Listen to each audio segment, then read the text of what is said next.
Hello, everyone. Welcome back to the Republic of Players podcast. My name is Ronan. I'm here with John and Aidan. Small crew here today, but it's we're here anyway. Thursday night. It's not the size that matters. No, it's not Exactly. That's exactly. what they tell me. That's what they tell me. We have a crazy week of news. Most of the news revolving around the Activision Microsoft deal. Sony seem to be throwing the toys out of the pram somewhat. We are going to be talking about Baldur's Gate, which got brought up on its release date, which is something that we never really report on, so that's fantastic. And are we getting a Days Gone 2? Find out in the show. But first of all, we're going to kick off with a big kind of news story this week, and that is Final Fantasy XVI. It has sold... Final Fantasy 16 is.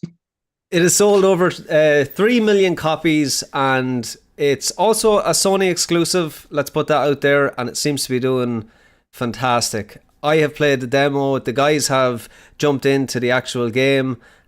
What do you think, guys?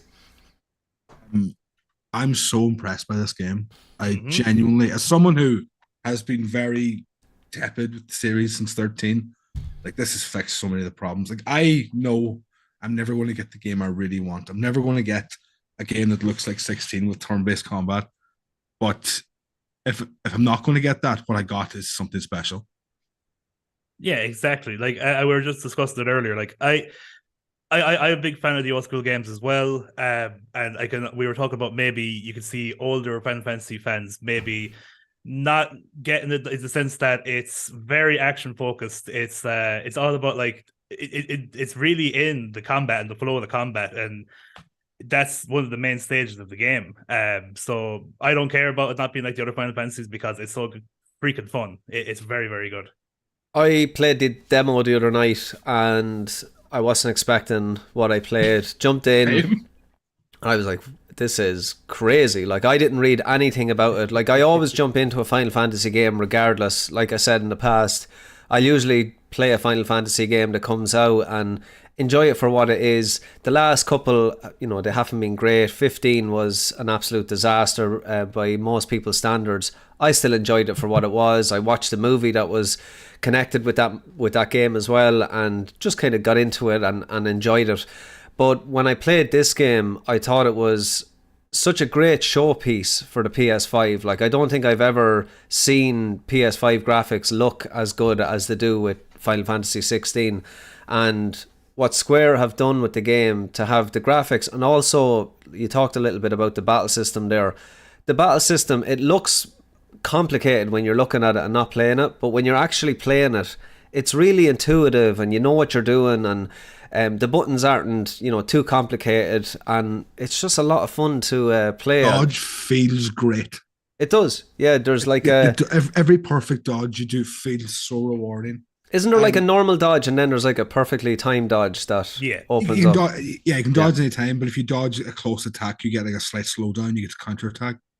And what the game does really well, if you play even further and further on, is that you unlock like more and more mechanics that like oh yeah, it's really cool. That would be handy earlier on when I was fighting these guys, but whatever. Yeah. But like it builds upon itself. It's like you start off thinking it's like and it never gets too complicated like that. You're like, oh god, there's a million things I have to do. But like you get new abilities and you get new things to do, and it makes everything so much cooler.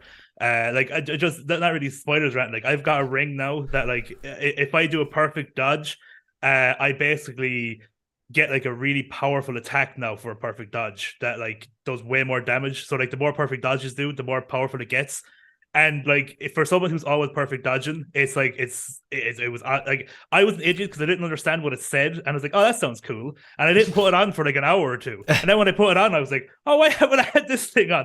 I'm perfect dodging all the time. This is amazing. No, work away. And just things like you unlock a ground slam, and that alone adds so much to the game because you get an ability like pretty early on that allows you to snap at an enemy and the enemy gets warps to you. But if it's a large enemy, it just sends you into the air, which lets you do some really good aerial combat. And like you'll be fighting like wasps and stuff, and you can like teleport to the air, ground slam them down, and then you get a fire attack that you rush forward with your fire shield, and you can catch all of the wasps. And it's just like these combos feel really good. And you can get away, and I did for like the longest time by just mashing square and then like doing the ground attacks, and you do that for a while, and even that's fun. The old Devil May Cry, bang bang bang, then they shoot them when they're away, do that kind of a way. But when you do start getting into the combos and realizing how like in depth it is, it just makes it so much better, and you feel cooler. Everything you're doing looks really really cool. It does. Graphically, it looks amazing. Gameplay is amazing. Let's talk a little bit about this whole Sony exclusive. Are people surprised with that? I seen like a lot of people online saying, "Is this not coming to PC and Xbox?" And it is. Yeah, it's a timed exclusive. It's timed. Okay. Yes. Okay. Nobody knows if it's 6 months or a year, but it's just a timed exclusive. Which is still a long time. Big game though for an exclusive, even to have it as time. They put big money into getting this exclusive, I'd say.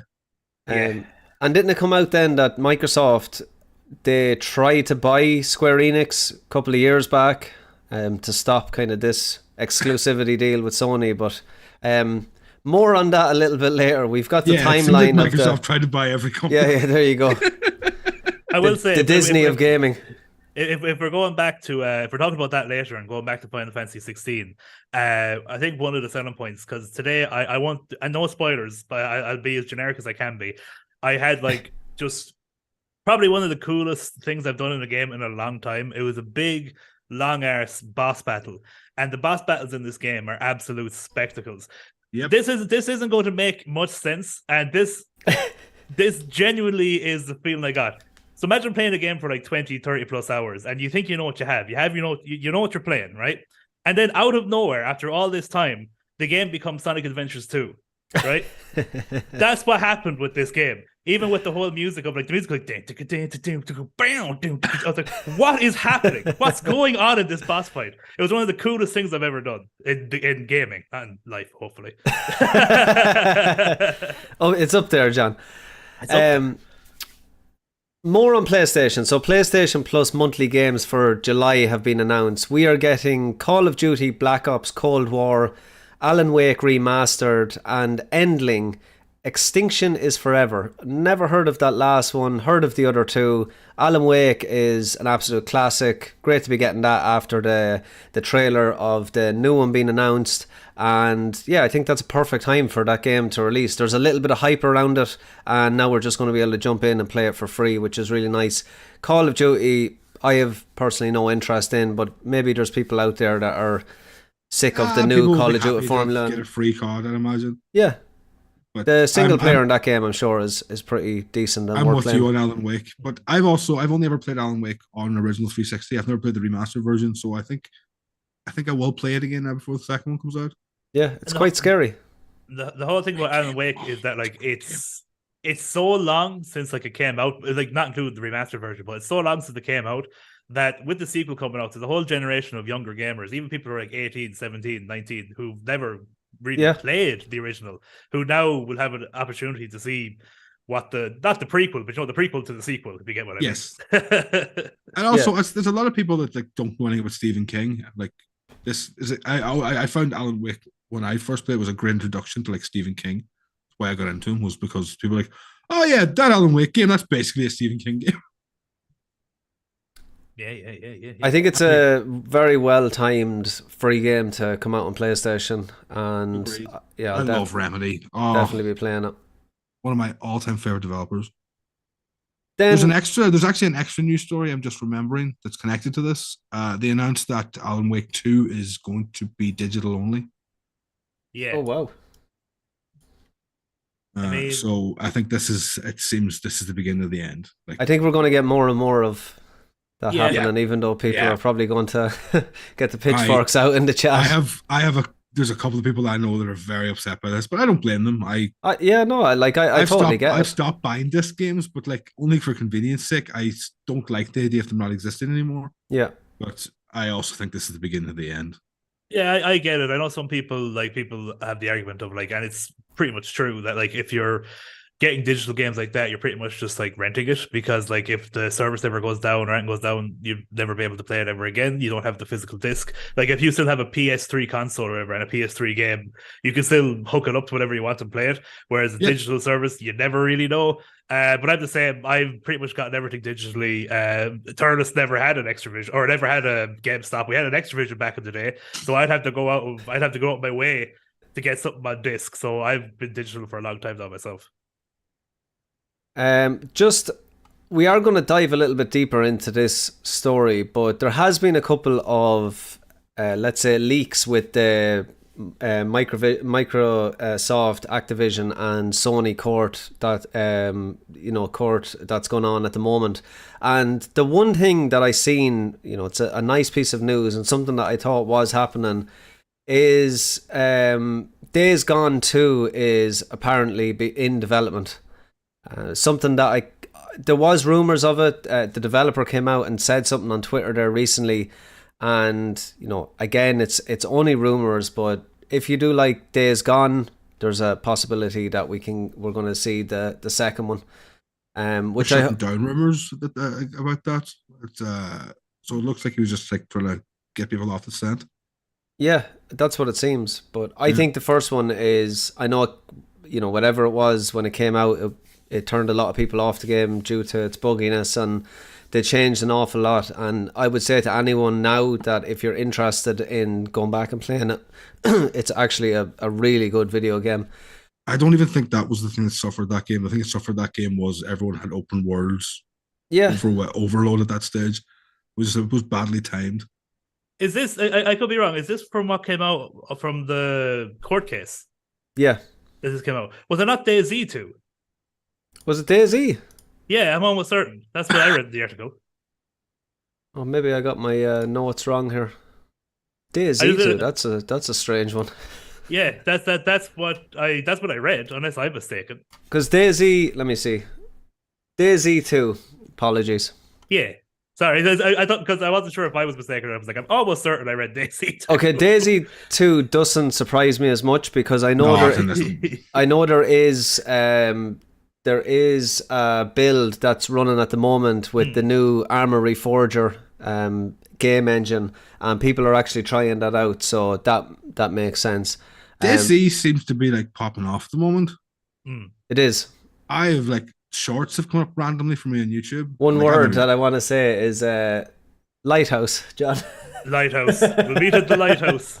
I knew where it was. So we jumped in, just so for anyone listening, we jumped into DayZ there recently enough. Like, I personally love the game. I know it can be quite difficult, and it can be very hard at the start to learn how to just survive for the first hour. I think always with them games, the first I suppose moments of those games are the hardest, and once you start to get used to the mechanics and used to where to find food and where to find different weapons and different armor, I can't find G.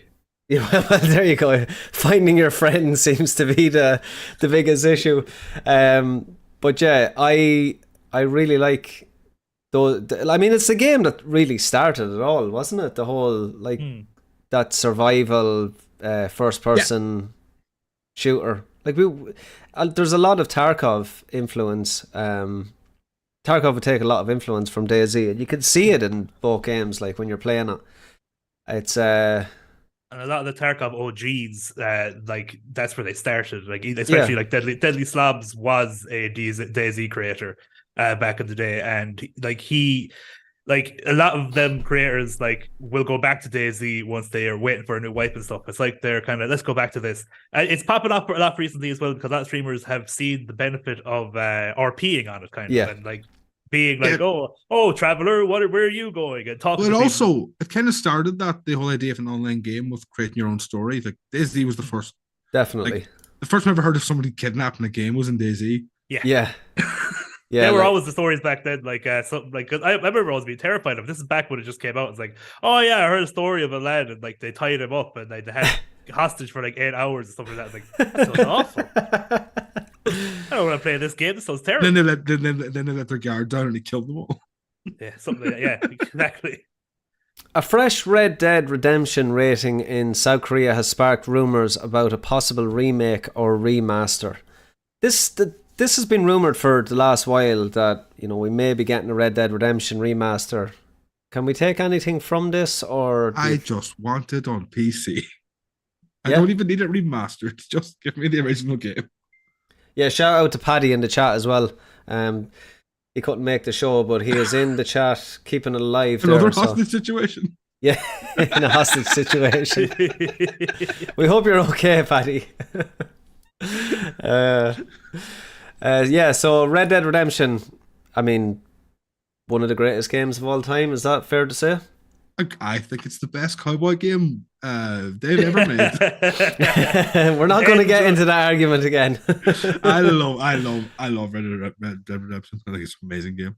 Yeah, and if it comes, God, if they release that in PC with the zombie campaign, I'll be so happy. Yeah, if they had like a Undead Nightmare. Undead Nightmare was amazing. That would be amazing. They should really do that, but they're not at this stage. They're probably all set on GTA 6. But are all hands on deck for GTA 6. But no, it's just one of those games that some people find like a bit long, and some people don't like trekking and doing stuff. And I've even heard like Sterling had the thing where he hated the fact that it took like 7 years to pick up everything because it was realistic. So he'd bend over and he'd pick up. He's like, just put it in my inventory. I don't need to. When there's 20 things on the ground, I don't need to take 10 minutes to pick them all up. And I can understand all that. But to be honest with you, to me, that was just immersion. That was just, I loved slowly trekking, like in the middle of nowhere on the horse. I just loved it. Looking around like, this is amazing. Same. You got to just dial it back a little bit playing that game. And then you accidentally run to a rock and you go down to 0 speed and it takes you 5 seconds. I love that description. Game annoys my happiness. Why is it so not fun to play? So tell me this: if we got the same gameplay mechanics, the same character movement, is that it? Would that help? Kind of. Yeah. Okay. My problem with Red Dead 2 is all the stuff, the design, the world, the characters, the voice acting, is all impeccable. But games would be fun to play. I can get what I get out of Red Dead 2 in a movie. Okay, that's fair. I don't agree with it, but like I agree to disagree. I understand it though. I do understand it, but Jack Black even disagrees with me. It's really not fair. You got to take your time with it, man. You just got to sit down, mellow out, and just get ready to feed that horse and just travel wherever you want to go and do it slowly. The idea of going back to it has come back to me a couple of times. Do you remember that story about Red Dead 2 where there was like a team working on the testicles of the horse? Do you remember, do you remember that was like... That would shrink in the cold. Yeah, it would shrink when you're up in the mountains. Yeah, that was hilarious. And there's someone saying stuff like, there's like stuff they've realized by playing the game, just like you kill a body somewhere and then like you keep coming back at different time, that it's getting more and more decomposed until it's finally gone. And like shoot, like I know this was in games earlier, but like just little things like if you shoot the bottom of a barrel full of water, it'll start leaking from there, and the water will actually start displacing in real time in the barrel, so that eventually if you shoot over where the water is, obviously it won't come out anymore. Only that.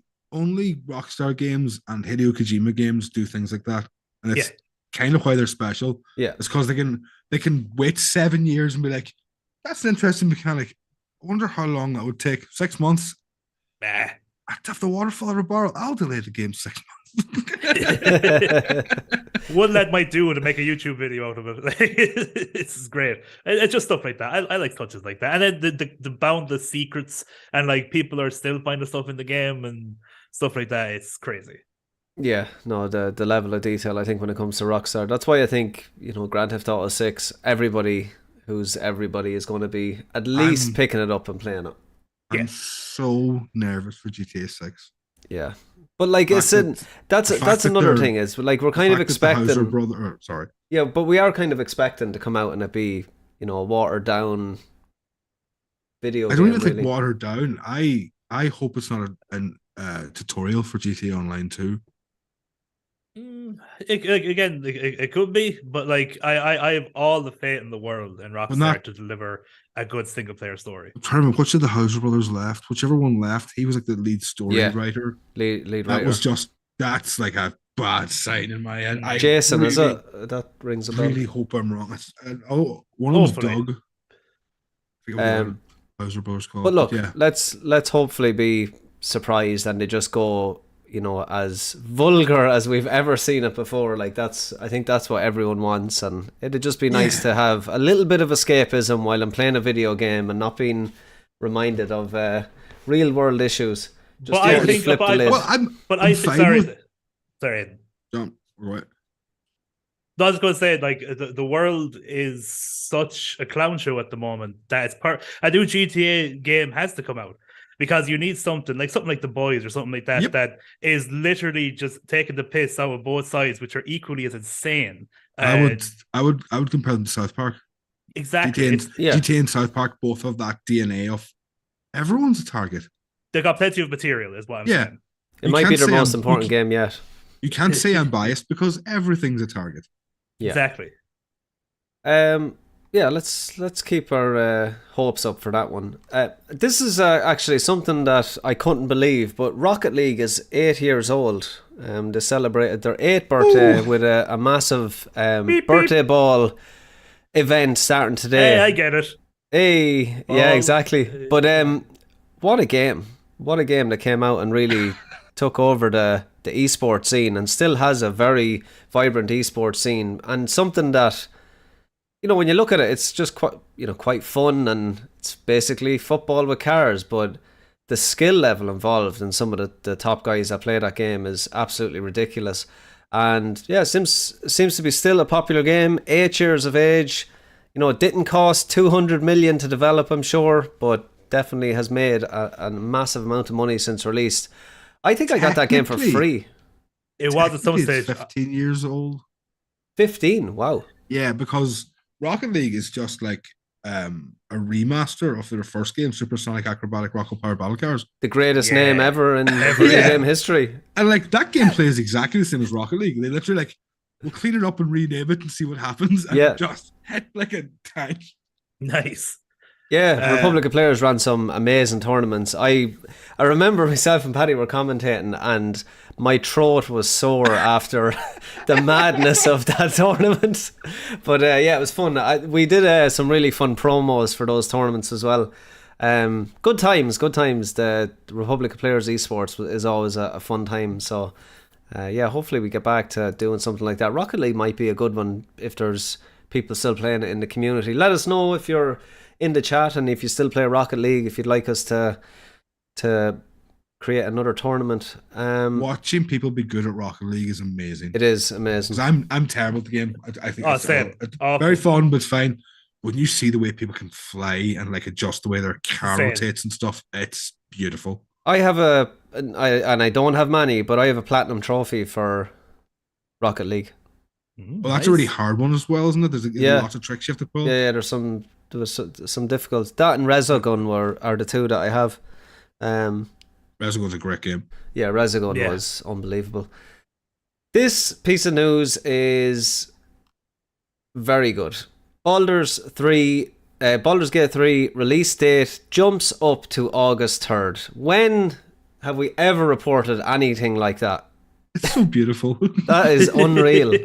Providing precious breeding room from Starfield, which I think is important as well. I'm buying Baldur's Gate, definitely. I've already bought it. Those games are just, again, they're escapism, fantasy, and there hasn't been one release. You said 20 years, Aidan. I think it's at least 20 years since Baldur's Gate 2. Amazing. Like the closest thing we had was Divinity, wasn't it? Original Sin. Yeah, well, that's the game that got Lorien the contract to make Baldur's Gate 3. What a developer. Makes sense. So I read today that it has more cutscenes than the entirety of Game of Thrones. Wow. And it has more written dialogue than the Lord of the Rings trilogy times 10. Holy crap. And it's taken 6 years to make. I'll need to probably take a breather from the whole family life for a few years. more cutscenes than the entirety of Game of Thrones series combined. All the Game of Thrones series. Yeah. More length, cinematic and cutscenes. That's a lot. Yeah, Wow. and that's just like the single player story mode. This game has a dungeon master mode where you can make your own campaigns and run them as a dungeon master. My God. No, my God. I do think that could be a fun series for the Republic. That or Dungeons and Dragons. Which one are you talking about? This is Dungeons and Dragons. It is. Yeah, but do Dungeons and Dragons through Baldur Gate is what you mean. Yeah, that's what I mean. Yeah, because the thing is that they've based this game and like they have completely taken the D&D 5th edition rule set for this game. I played the early access this, and I just like, all right, I'll just make my warlock and let's play the way I do play in actual Dungeons and Dragons. It's exactly the same. Class. So the DM mode will allow people to make their own campaigns and run as a dungeon master online. This is, to me, it's the coolest thing about this game. That's going to be hugely popular. Yeah. People, yeah. People are like doing D&D games like on Twitch and stuff can now do it through a medium of video game. Wow. That's cool. Yeah. Because I've always wanted to get into D&D, but just didn't know how. I think this could be a good way to, as a person that wants to get into it, this might be a good way of doing it. Absolutely is. What's great about those games is I love the co-op in those games. I think, cooperatively, I think you can play up to 4 in Divinity Original Sin, and it's working away with somebody, and you go one way and I go the other, and we're trying to figure out a murder investigation, and I just think it works so well as a co-op RPG game, and there's so much to these worlds, there's so much detail. It can be overwhelming, I think, for somebody that is just getting into a RPG. It's not Fable where it's just it's there in front of you. You really need to. This game is simpler than you think it is. Okay. Because 5th edition Dungeons and Dragons is a really user-friendly and quite simple RPG system. This game is nowhere near as complicated as, let's say, because the old Baldur's Gates were based on 3rd and 30.5 edition, and they're way more complicated. Okay, that's good. These shouldn't be a huge barrier to entry. Right, cool. Awesome. The like massive time sink for normal players. You need a definite set in player base who's used to spending that amount of time in a game like that. Yes. So we are going to leave topic of the week, I think, for the Activision, Sony, Microsoft fiasco. Bombshells. Yeah, Aiden's got a timeline of a couple of important points that have happened in the last couple of months, and with the lead up to the court case that's going on today. So we are going to talk about that on topic of the month.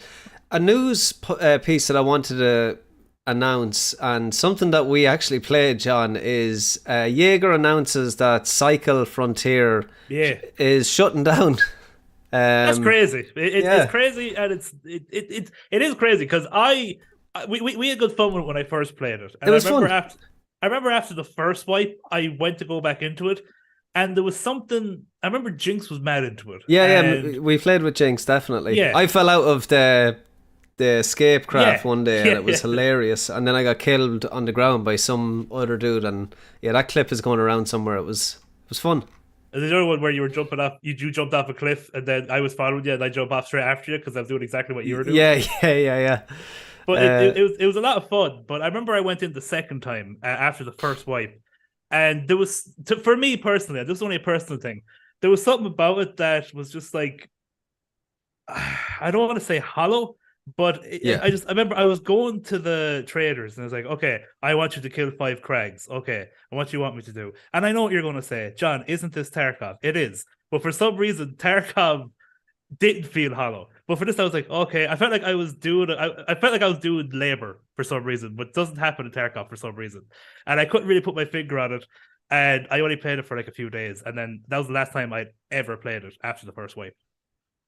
I think I just played it with you guys. What's interesting with Jaeger is, have any of you played Spec Ops The Line? Yes. I mentioned this last week. Yeah, he did. What a game. What a game. Like an absolute masterpiece, and a game that I actually go back to, I wouldn't say on a yearly basis, but if I just want almost to kind of Steam like watch. things. Almost if I want to watch a movie or there's something about Spec Ops: The Line. Its story, it might be one of the most interesting in definitely a video game about war anyway, and Great. yeah, it's just an amazing game. It's a pity we didn't get a second one, or It's a perfect length. It's perfect length for just a replay. It's not. It never overstays its welcome. It's an easy game to replay. Did you talk about what it's about last week, or No, I only recommended it. And if you haven't played this game, Yeah. you need to play this game. do you want to tell the listeners what it's about? It's quite difficult, I know, but it's worth kind of getting a synopsis. Yeah, so you are invading Dubai during a sandstorm, and midway through the game, you commit a pretty heinous war crime accidentally when you set some white phosphorus on people. Yeah. And your mind can't cope with that, and you start to lose it as the game goes on, and you don't think that you've white phosphorus people, and it's a really like the climax of that game where the horrors of war are like ruining you as a person are spectacular. Like it's almost like at the start it's like a run-of-the-mill third-person shooter, and then it flips in the middle and it almost becomes a psychological thriller after that. And you're just like, this took a turn that I was never expecting. Graphically it's quite good for it's a couple of years old now anyway. Mid 360. Wow. Yeah, it's way older than you think. Definitely worth playing it. I actually have it on PC. It holds up pretty well on PC, and yeah, definitely a game that I do go back to every so often. An absolute masterpiece, and definitely one that's worth picking up and getting through the first, initial part past the whole. I think it's 6 or 7 hours long. Yeah, it's perfect length. That's perfect. It is, especially later on in life. Like we're on men who are past their 20s. A nice 7 or 8 hour campaign is perfect. It's stuff to do. I remember people complaining when the first Spider-Man came out. I was like, I can finish in 10 hours. I can finish in 10 hours. This is great. I remember hearing that about Resident Evil 7, about how short it was. People were like, you can finish it in like 6 or 7 hours. I was like, sign me up. It's amazing. Yeah. Sounds great. If you can compress goodness into that time, I'm very happy. As long as it's good. As long as it's like a good experience, yes, I'm happy with that. We don't get many of those games anymore, do we? Not too many. Everyone gives out when it's too short, I think, now. Yeah, Capcom still don't really care. I was going to say, still Resident Evils are still like that. They're still giving you like 8 or 10 hours, like on your first playthrough. Even what am I talking about? My first playthrough of the Resident Evil 4 remake took me ages. It took me like 20-something hours because I was doing every corner. I was looking around. I played on hardcore, so I died a few times as well. Searched every nook and cranny in the whole game. Every corner, every nook and cranny 2 or 3 times. Just that sort of thing. Backtrack to every little every little drawer that I could find. I still miss half the treasures, I said. But anyway, like that's the way I play every game. I'm just a weirdo. Capcom still seem to make those like short but sweet games. Definitely more of those games will be nice, and I think it is nice to know that you don't need to put the whole 4 or 5 months into game. Doesn't seem to. I'm kind of like halfway through it. I'm like 5 or 6 hours. It doesn't seem to overstay its welcome. What's that? Ratchet and Clank? Yeah, the new one for PS5. Oh my god, that's beautiful. A great game. It and Final Fantasy 16 are the only properly next gen games, in my opinion. The Ratchet and Clank games are definitely a good showcase as well for the PS5. Particle effects. Yeah, there you go. That was like the big thing, wasn't it? It was particles. Oh man, that game has so many particles. As well, if we don't mind, just for a second, we bring it back to the cycle. Go for it. I remember as well, what was crazy about that game was it essentially got Tarkov to introduce VoIP, because Nikita was so dead set against it. He did not want VoIP in his game. He just said there'll be too many trolls. I want it to be realistic. I don't want people playing like Cardi B over the freaking speaker while like it's supposed to be someone talking. I don't want it. And the cycle, that was the thing that sold the cycle at the very start. Like it was the fact, it was 2 things. It was 3 things. It was the sci-fi setting, which was beautiful. It was the fact that you literally could load into a game like that compared to Tarkov. And it was also the fact that it had VoIP. It was playing Tarkov with VoIP, and it was beautiful. I remember VoIP. I remember being able to go around corners and being like, "Hey guys, we're both just trying to extract here, okay?" And then sometimes they'd actually listen and he'd work together. And another guy would come in, and a guy you just met would work together to kill that guy. And stuff like that. I was like, oh, Tarkov needs this. And I think it was a success of that in the cycle, because it was very soon afterwards that Tarkov were like, fine, we're bringing in VoIP. Yeah. And then the cycle didn't seem as special anymore, to me. Yeah, no, that was definitely a great feature to have, and you couldn't imagine Tarkov without it now at the moment, could you? No, it's such an integral part of the game, though. Jaeger said that the cycle frontier started strong but soon faced many challenges, the most crucial being the increasing number of cheaters shortly after the game went live. So, I mean, cheaters in gaming is a horrible thing, and it seems to be...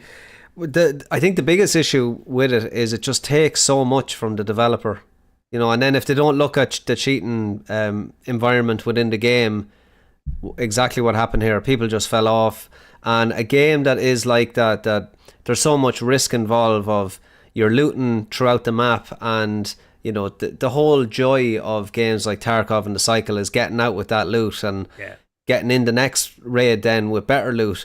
And it is like, it stopped me playing Tarkov for a long time after Goat brought out that video. I'm back playing it again.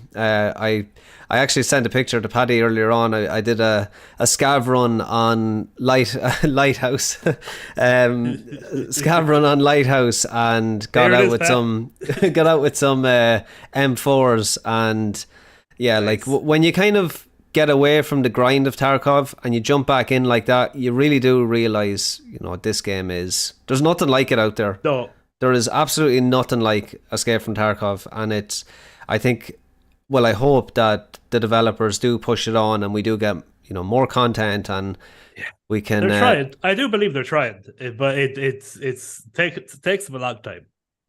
It does. Those extraction games in general seem to be a real hotbed for cheating. Oh yeah, Just by their very nature, reward, by the very nature, people don't want to do the hard thing, to do the fun thing. And the cycle had the extra caveat of being a free to play. So it's no barrier to entry for cheaters. There's no risk. Do you know what I mean? It's like, feck it, who cares? I didn't pay for this game.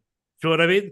So it's these Tarkov, you have to pay for an account, or probably get a cheap Steam key somewhere. Not Steam key, but you know what I mean. Probably get a cheap key somewhere. There's probably ways in the interwebs of getting onto Escape from Tarkov a lot cheaper than you should. But I don't think there is. There might be, but I always assume there's a way to do everything. Because I tried that when I was thinking of getting it, I was like, oh, I have to buy this from their website for their price. Yeah. It's probably why they don't want it on Steam. But it is apparently come to Steam at some stage. I don't know, but they always say things. Apparently they do always say things. Believe nothing. Topic of the week: Activision, Sony, Microsoft. It's all gone sour. It's all gone Pete Tong over there. Aidan, do you want to go over some of the timeline of where we're at? So, this trial has almost been told in Revelations. So we'll start with day one, and one of the first big revelations was if it was coming out in PS5, Starfield would not be out in 9 weeks' time. They took their QA really seriously, and every platform got like a dedicated QA team. Everything I'm hearing about Starfield sounds like just the best. I know, but doesn't Todd Howard do that to us all? Yeah, but Todd Howard has a boss now who's like, look, we give them an extra year. You can't lie to them anymore, Todd. No, I'm going to say it. I'm going to freaking say it, right? Forget 76. If you forget 76, they deliver. I like Fallout 76. We'll be talking about 76. But I'm saying, regardless of 76, 76 was their slip up. But they do. Take 76 take 76 out of the equation. They deliver. I like Fallout 4. I like Fallout New Vegas. I like Fallout 3. I like Skyrim. I like Oblivion. Like, they do deliver. Okay, 76, just get rid of it. I agree. I think 76 as well, the developers were almost forced into making that game, because I think in the environment when it came out, I'd say they just said, we need a survival game that's online. It's hot stuff right now. We can make a lot of money. Get it out as quickly as possible. And it was a joke. And you're right. I think there's definitely the bib has been dirtied with that game, and now is their time to get back to what they're good at doing, which is single player immersive RPGs. Like, I've been playing Bethesda games since, I'm going to say Morrowind was the first time I ever played that, and played a Bethesda game, and Morrowind was, for the time, was mind blown. Like, it was, you know, you go into the forest and you find somebody's body, and you found a ring that allowed him to jump 1,000,000 miles up in the air, and that's the reason why he's there, and all these different... You walk into a house and you find a painting, you walk into the painting, it's another world. Yeah, it's they know how to make video games, so I think... Even 4, like, Fallout 4 has problems, but like Fallout 4 has some unbelievable moments. There's there's a mission in Fallout 4 that brings you into a building, and all you hear is scratching from the walls, and you slowly go through this building, and it's like one of the best horror game levels I played in a long time, and it's just a death claw at the end, but the atmospheric stuff they do in that level is incredible. I think Fallout 4 is good. I think the whole thing that... There's a lot of problems with that game, but it's overall a success. Wasn't it the whole settlement building, though, people that was one didn't really like? Settlement building, I'm playing it at the moment. I actually modded the life out of it there recently, turned it into a stalker game, and it's amazing. It is just top notch. Like, some of the stories, and when you kind of play it in that sense, like, you know, it's like literally a stalker game. Yeah, it's stalker Fallout. It's called Lost World mod pack. It took me 5 hours to install, guys. I would not recommend it. I had to manually click install on each of the mods on Nexus, and there was 376 mods that I had to click download. You've broken my friend's record. No way.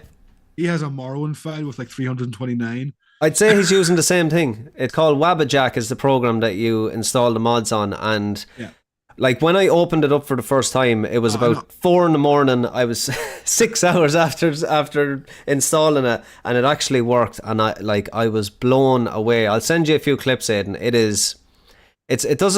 looks like Fallout, but there's so much has changed in it, and it just it takes out the VATs, it makes it into like a full-on proper FPS shooter, and they've added different military weapons. They've even added a mission where you actually go into the metro, and it's based on the Metro game. So like a lot of the setting is the Metro video game, like the start. Wow. Yeah, it is. Nice. That's really cool. It's outrageous. It's really good. If you can stick click and download. Mod people are just unbelievable. Oh, it is, like, the modding community is crazy. So sorry, back to where we're at. We went into a bit of a rabbit hole. Okay, yeah. Bethesda. They wanted a couple of things. Microsoft admitted they've lost the console war, was an interesting one. Yeah. But like, they haven't been anywhere near the top. They've definitely lost anyway.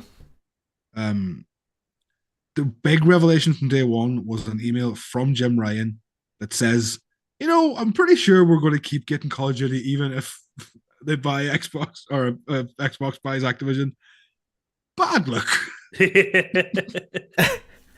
Like, their big argument, and there's literally written evidence that they don't believe it. Bad luck. Yeah, exactly. It's like, this is the main reason why we don't want this to happen. Like, well, this is right here. It shows that you never thought it would happen. It's like, that was a few things. The Indiana Jones game was originally meant to be multi-platform, but they made it exclusive. That was like that's the last thing. I'm so much looking forward to that Indiana Jones game. Anyone? Question mark? Me. Really? It's an Indiana Jones RPG. I have a few points here. I'm sorry.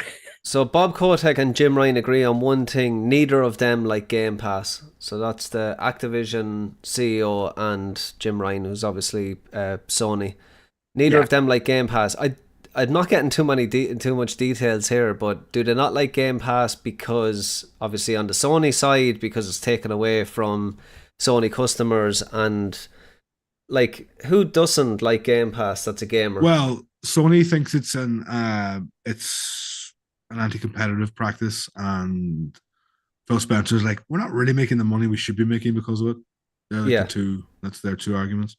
And then Sony accidentally revealed the cost of making AAA games. So I've got two games here, two of their biggest exclusives. 112 million for Horizon Forbidden West. That's what it cost to make. That doesn't include, I think, wages of staff and marketing. That just is just a creative aspect of it. And then 220 million for The Last of Us Part 2. Ooh. And also Call of Duty was worth 800 million to Sony when they had the rights, which is silly money. Yeah. Yes. But there's a lot of money going around in the gaming universe, I suppose. What's going to happen here, guys? I think it's just going to happen. I think it's going to happen. I thought it was going to happen the minute I heard it. I do think the same, yeah. There was that hiccup at the time. Again, maybe I'm not following as much as I could have been, but the only hiccup really was when UK kind of tried to get in the way of it, but that kind of got sorted, didn't it?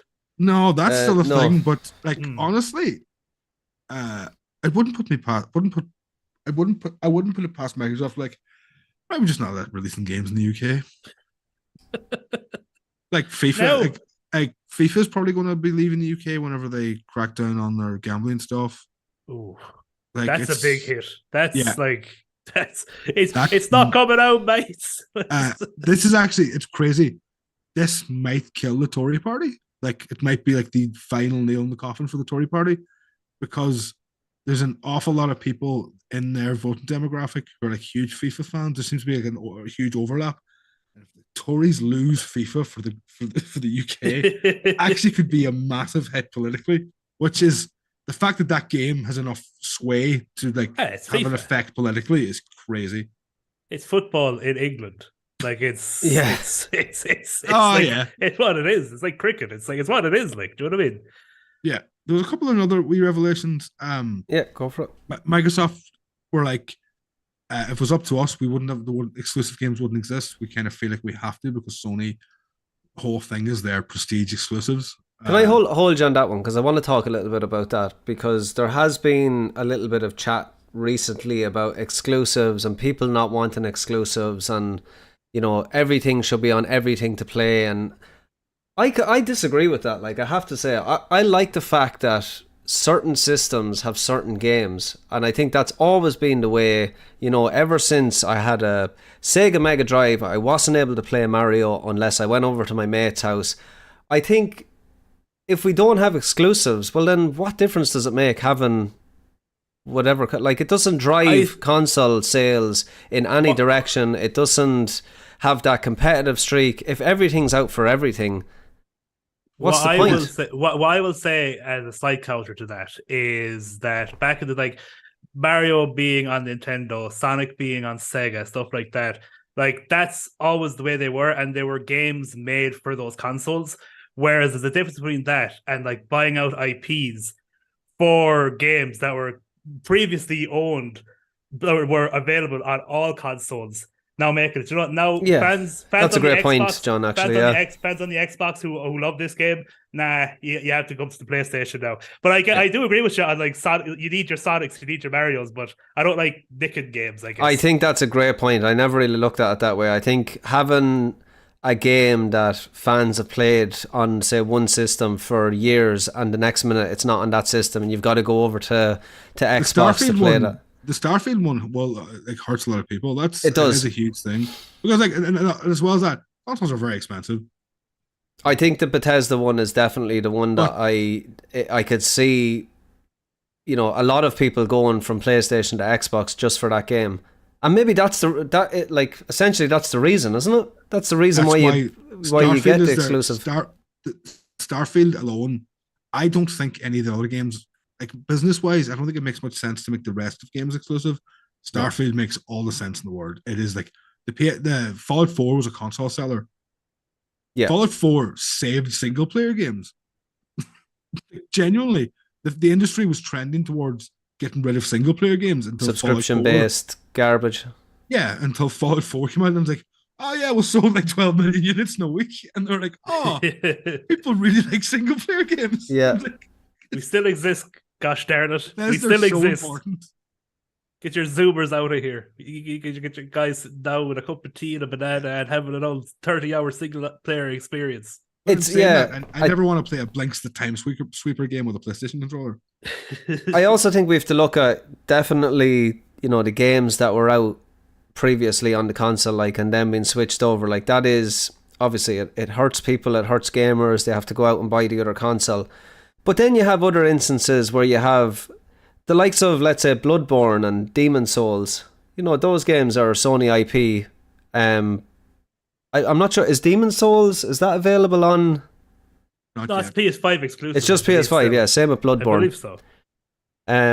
Like, they're really interesting acquisitions to me, because the developer, we have Bloodborne. Bloodborne 2 comes out as, going to be a Sony exclusive as well. But then you have like all the Dark Souls series that's on every console, and it's the same developer. I think that's really interesting, that certain IPs within a development company can be acquired, and it's smart. But I don't think it happens too often. Like, can anyone think of another development company where they release on? I suppose Square Enix do it, don't they? Square Enix are time exclusives now. Everything everything they make comes out and everything now. I've always had the one philosophy on this, and it's kind of elitist, but it's like, as long as an event comes to PC, I'm happy. Bloodborne still hasn't come to PC though. Still waiting for Bloodborne. Yeah, that is the one. I'm so excited about the idea of a PC version of Bloodborne. Well, no, you could probably get the original Demon Souls right on PC by now, right? Is it like the old one? I honestly don't think you can. Unless get it on a PS3 emulator. Unless it's modded, yeah, like that's what I was going to say. But I think those two games are the ones that have never even, there may be rumor about Bloodborne coming to PC, but I still think if we get a remaster Bloodborne, I don't think it's coming to PC. I just think because as far as I know, all the talk within From Software is the only reason they would do a Bloodborne like re-release is to get it out on PC. Okay. At this stage, it may as well. Is it still selling PS4s? No, because they we need it at 60 frames per second. That game would rock. They want their games to run at 60. That's a big thing for them. Yeah. Yeah. I went back and cleared that game recently. Yeah. What a video game. Very good. Any more on the announcement side coming from that case? Warzone Mobile's coming out in the fall. Yeah, we're joking about. You all have mobiles, right? You got phones, right? It's all I think about when I hear a mobile game. You all have phones. I never played. Have you played Diablo 4? No. No. I was never a Diablo guy though. Like in general. I saw some streams of it. It looks fun. It does look fun. Yeah, Microsoft considered buying Square Enix, and Bungie, and there's like a lot of Microsoft have basically thought about buying every games company at some point. Why not? And there was also they also had internal memos going around, being like, we could just spend Sony into oblivion. That's business, isn't it? Yeah, but in fairness to them, they were like, no, that seems like a bad idea. So that was Phil Spencer has looked good in everything. Phil Spencer is a hero of a man, and like, love you, Phil. He's definitely he's just a cool guy, nice guy to listen to. Seems to have his heart set in the right place, and obviously he's where he is because he's probably cutthroat when it comes to the right time and place. But he's a great face for that company, and I think it's Jim Ryan is CEO for Sony. I don't think I have no connection with Jim Ryan, to be honest. He's a little bit cold. A neutral character. Yeah, he's a little cold. It's like this court case is like it's Jim Ryan, it's Phil Spencer, and it's Bobby Kotick, and it's like good, neutral, and evil. Yeah. When did it just turned all of a sudden? Sony just went. Who was the previous CEO that was really likable for Sony? The Japanese guy. Yeah. Oh, I forget his name. He was a legend. His E3 stuff is so good. Yeah, we need him back. Anyone remember his name in the chat? Please let us know. But yeah, he was brilliant. But yeah, it's nice to have a character, a face in the face of the console. But definitely, he's doing a great job. So everything he says is perfect. It's like they created an AI, but actually cracked the emotion of sincerity and threw it out there because he's so goddamn good at it. And he's a gamer as well. Like when he talks about games, like, you know, he's not just trying to play it to the crowd. Like, you know, he's actually sitting at home and playing video games. I don't know if anybody's followed this. One of my favorite things about E3 each year was Giant Bomb would go to E3, and every night they'd have people come on their couch and just talk about the games coming out. And then on the last night, whenever he was free, every year Phil Spencer would come and do an hour-long interview.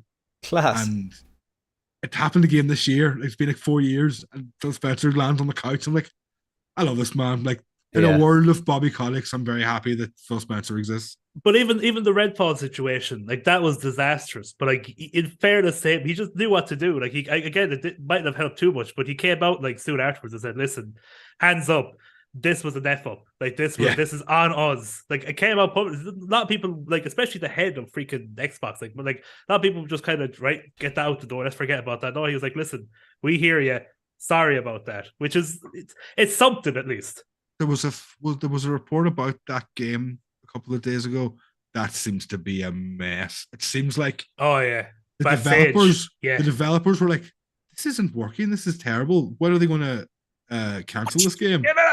And then the heads of the studio were like, "Oh, everything's going good. Yeah, no problem. Everything's going fine."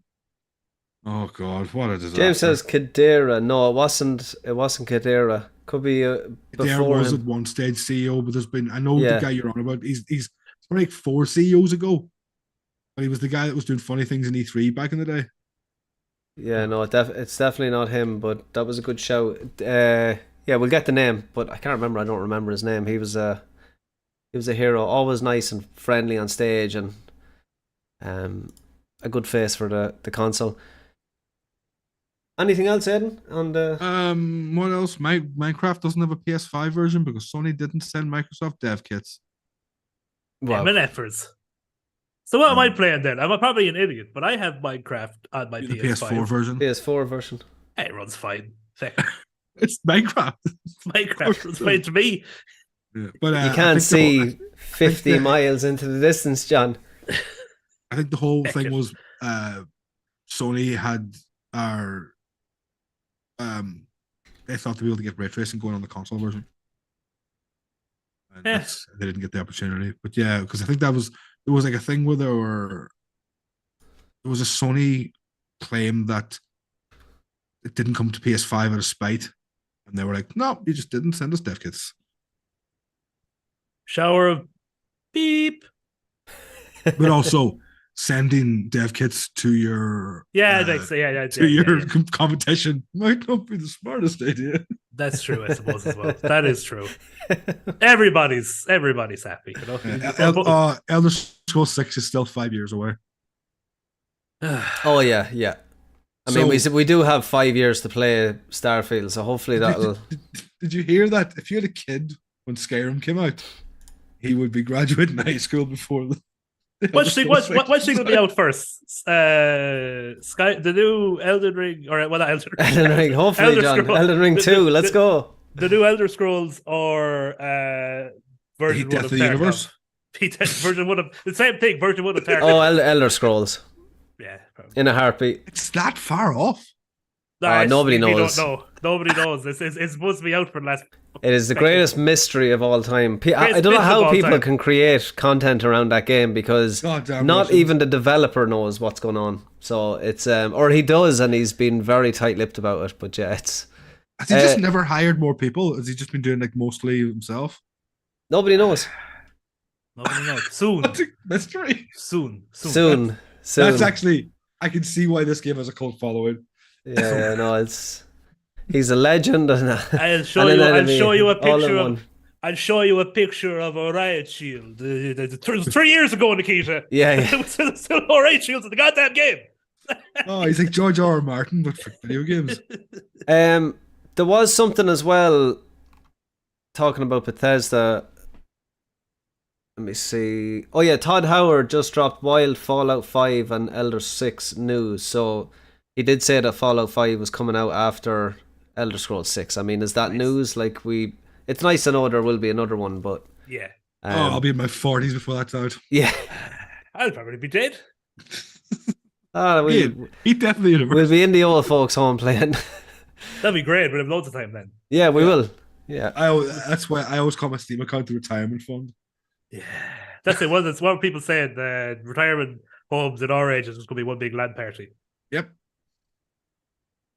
Guys, Yeah. we will leave it there. Thanks so much. That was a lot of fun, a lot of information there. It was a good bit of back and forth. I'm glad we got to the bottom of the whole court case that's going on, because it is quite hard to follow. Like, there seems to be news on it every day.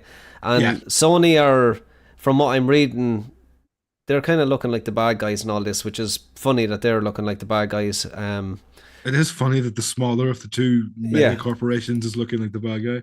But they seem to be like, it's a case of Sony in a really good position in the games race, and this just makes them look petty. Yeah, petty. I think is the word that I'm thinking of. Is it just because Microsoft has so much money that you just got a better PR team? Who knows? It could be. Who knows? That's Microsoft do have like more money than God. It's like they can just outspend anyone. Okay, let's call it, guys, for another week. I just want to let everyone know, do hit the sub button. We are on the way to 1,000 subscribers on YouTube, which we need for to become partner, and we are getting there. It's been unbelievable the last couple of months. We're doing a lot of content. We do want to become the #1 place for gaming news, and we're going to try and keep everyone updated with all the going ons in the gaming scene. Thank you so much for all the comments, and also we are on Patreon now. If you do want to support us and pay some of the smaller bills, well, mostly Paddy is paying for all of those, just to help us out, that would be amazing. We do have a couple of patrons that are supporting the show already, and we might shout them out on the next show. So yeah, I'll get the link. Hopefully Paddy's still there to kind of drop a few links. We are on all podcasts and platforms as well. I asked Alexa to play the Republic of Players podcast, and there we were, singing out of our Alexa. So yeah, we're also on podcasts and platforms, YouTube, community over on the Republic of Players. Join the 24/7 chat that is just always vibrant, and a lot of great people there with a lot of knowledge too around the gaming scene. Until next time, John, where can the good folks find you? Good folks can find me at 200 for gaming. That's 200 TOOOLD4 gaming. You can find me on YouTube. You can find me on TikTok. You can find me on Twitter mainly. I'm going to name the ones that I'm actually on. MySpace. MySpace, no, because I'm on a load of stuff that I'm actually on. What we actually catch me if for commenting to me is Twitter probably, and content on YouTube and TikTok. Perfect. Aidan McCallion, where can the good folks find you? I'm on Twitter, AODHAIN616. Also, James McGlinchey, I see in the chat. I agree. Nick Valentine does make every other companion obsolete. That's true. Nick Valentine is amazing. He's so good. I'm actually looking for him in my run through now. So it's like something that's still in the Stalker version. Yeah. All of the main quest is still in it, but they recommend just going out and doing your own thing and kind of dabble in the main quest. So that's what I'm doing. So it's like the nuclear wasteland area, even just more nightmarish now. I'll send you a video. You'll be absolutely blown away. That's the best part of that game. Ronan Fox is my name. You can catch me on just YouTube, the Republic of Players. My YouTube channel is on the verge of hitting partner as well, so please go over there and just put a video on repeat and just watch it for the next month, and we'll hit partner. I'm always on the Republic of Players in that chat. If you do want to ask me anything, you can get me on Facebook, you can get me on Twitter at the Alpha Fox, but I'm mostly over at the Republic of Players community, hanging out there. Guys, thank you so much. It's been an absolute blast, and we hope you've enjoyed yourself too. Thank you, Paddy, for doing the admin and setting up the stream beforehand. And yeah, we'll be back next week, back to our normal time next Wednesday, 9 o'clock. Like I said, you can see the recording of this show on YouTube, where we are right now, and also on podcasts and platforms, all of them, as far as I know. So yeah, we'll see everyone then, and